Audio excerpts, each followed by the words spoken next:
분위기 바꿔볼게요. 아니 누가 아파트 공사장만을 노렸다는 걸까요? 안진용 기자님. 네, 설명 그대로 아파트 공사장만 집요하게 대상으로 삼아서 절도를 저지른 한 남자의 이야기입니다. 영상으로 먼저 만나보시죠. 네.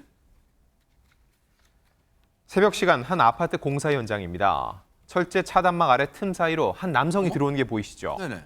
10분쯤 지난 뒤 이 남성은 공구로 가득 찬 마대자루를 메고 현장을 빠져나갑니다. 어허. 범행 이후에는 훔친 공구를 여행용 가방에 넣고 다른 지역으로 이동했습니다. 어머나? 게다가 이 남성, 대중교통을 이용할 때는 오직 현금만 내고 휴대전화를 사용하지 않아 추적을 어렵게 만들었습니다. 허허. 정말 저 나쁜 짓을 저질러 놓고 이후의 행동을 보니까 허준 변호사님 저 나쁜 인간이 나름 머리는 썼어요. 추적을 피하려고 지금. 그러니까요. 사실 CCTV나 이런 것들 또 이동 수단 이런 것들로 범인을 특정한 다음에 그 범인이 도주를 하게 되면은 뭐 돈을 쓰는 신용카드라든가 교통카드라든가 뭐 이런 것들 휴대전화 사용 내역 이런 것들로 그 사람을 추적을 하게 되는 거잖아요. 동선 다 드러나잖아요. 그렇죠. 근데 지금 이 범인이 굉장히 용이 주도했던 것이요. 네. 40대 남성이 인적이 드문 새벽에 저렇게 공사장 차단막 사이 틈을 교묘하게 이용을 하거나 철문을 절단기로 부수고 침입을 했다고 해요. 그런데 얼굴을 가리고 침입을 하니까 CCTV가 있어도 특정이 쉽지 않았던 모양입니다. 거기다가 도주 과정에서 현금으로만 대중교통을 이용을 하고요. 휴대전화도 전혀 사용하지 않았다고 해요. 그래서 추적이 상당히 어려웠던 것으로 보이고 이 사이에 무려 1년 2개월 동안 아파트 공사장 24곳에서 1억 100만 원 상당의 공구를 절도하는 그런 계속적인 범행을 저질러 왔던 겁니다. 많이도 진짜 많이도 훔쳐 꿀꺽했어요 진짜. 근데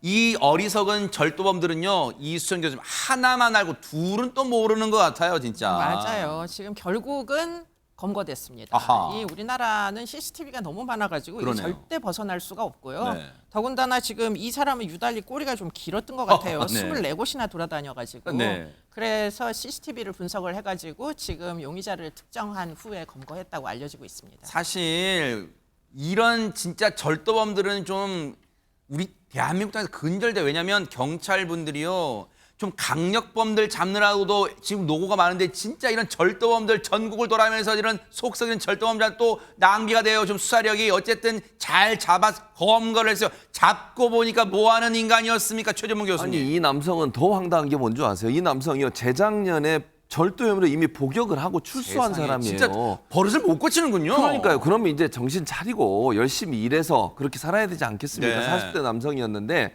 그리고 나서 이제 검찰이 물어봤어요. 왜 절도를 했냐? 그랬더니 먹고 살 생활비가 없어서 그랬다라고 얘기를 했다는 거예요. 근데 조사를 해보니까 이걸 중고 거래 사이트에서 이 훔친 공구들을 다 팔고 어머나. 그 돈 받아가지고 유흥비로 탕진했어요. 아하! 이 정신을 제대로 못 차린 거예요. 생활비가 아니라 술 먹고 자기 유흥한 데 쓰려고 이 돈을 다 탕진했다는 거예요. 네. 정신을 정말 제대로 못 차린 사람 정신 똑바로 차리게 해줘야 됩니다. 그러니까요. 관련해서 경찰 얘기 들어보시고 이어가 보도록 하겠습니다. 본인이 진술한 부분이 현장을 가보니까 다 그렇게 도난이 돼 있는 거예요. 경찰에 신고도 안 한 것도 상당히 많더라고요. 진짜 이런 뭐 생활 어렵다고 하면 경찰이 또 시청자들 세상에 딱하다 장발장 범죄자 뭐 그럴 줄 알았어요? 조사하면 다 나오는데 근데 최명기 원장 꼭 이런 사람들 보면 저 밤에 몰래 가서 훔쳐온 저런 정성과 노력으로 왜 그 공사장 낮에 찾아가서 저 열심히 일할 수 있어요? 기회 주세요. 왜 이런 생각 못해요? 결국 이 사람이 필요한 유흥비는 1년에 1억이었어요. 아무리 열심히 일해도 굉장히 열심히 일해도 1억을 벌 수가 없어요. 이 사람의 입장에서. 그리고 이 사람은 한 달에 딱 2번 일했어요.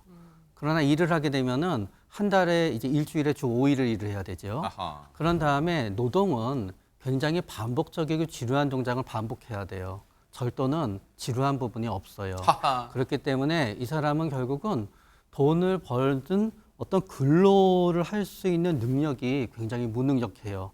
그러나 돈이 적으면 적은 대로 쓰면 되는데 네. 돈은 적게 벌면서 돈은 많이 쓰고 싶은 거예요. 맞아요. 여러분 불한당이란 말 들어보셨죠? 땀 흘리지 않고 이익을 얻으려고 하는 그런 못된 마음을 가진 사람을 불한당이라고 그러는 거예요. 열심히 땀 흘려 일하면 그 얼마나 소중한 돈이 그 돈으로 열심히 사는 게 진짜 살아간 제맛 아니에요? 이번에 들어가면 정말 따끔히 정신 차리고 개과천선에서 나오기를 진심으로 바라겠습니다. 보고 계십니까? 대박 사건. 네, 안녕하십니까? 김명준입니다. 여러분과 함께하는 뉴스파이터. 다양한 소식과 뉴스를 보고 싶으시면 화면 오른쪽을 꾹 눌러 구독해 주시길 바랍니다. TV로도 유튜브로도 여러분께 한 발 더 다가가겠습니다. MBN 뉴스와 뉴스파이터를 사랑해 주셔서 고맙습니다.